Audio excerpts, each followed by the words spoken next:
Lance Salon, tas Joy or yun na nga ang pipilin dito ng TLPH. Ito yung mas masakit na pala isipan sa TNC. Pinuzusyon na kaya po sa... Tingnan pa si JP, magagamit ang flicker niya para makatakas.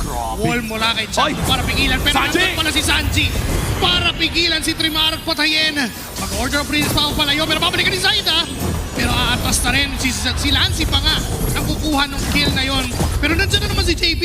Babalik na naman siya para subukang patayin si Chakno. Pero yung turtle ay hawak. Punta doon sa baba. Wow! Bigla na lang naligtas yung naghihingalo na ngayon si Carly. Si Bayo makakasecure. Yung wave nakita niya, nakapag-adapt agad. At ngayon si Trimar naman ata bibigyan ng TL. Napakasakit ng tusok mula kay Cortese. May pumasok pang biglang alis. On to one. Ginamit na para lang na-immobilize itong si Trimar. Pero Zaida ay nakapasok. Nakakuha ng isang magandang shadow retry kay Carl. Abilidad. Pero mukhang hindi na masyado nagpamatter yun dahil TNC Pro Team binubursa ata nila. Itong Lord na ito, minamadali na nila, pre! Hindi na yata makakalapit pa pero may porta doon. Carl! Si Cortese pa rin ang makakasecure nun.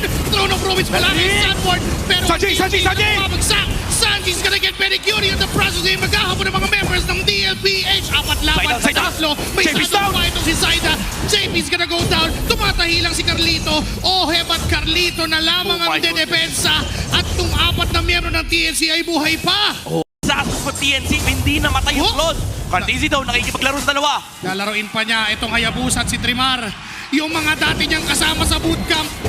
Sinasalubong ngayon ni Cortese pero nasa si Chakno. Crucial tech charge. May Thornrose man para Ito na yung shortcut, dinala yung buong TLPH may bottom lane. At here comes the Lord sa may bandang bottom lane. Kumakaway na ang M7 para sa Team Liquid Philippines. Si Benny! Wala agad yung kanya. Teka lang, naka-winter cup pala pero papabagsakit siya ng mga members dito ng DLPH. Sanji makakakuha ng kill na yon.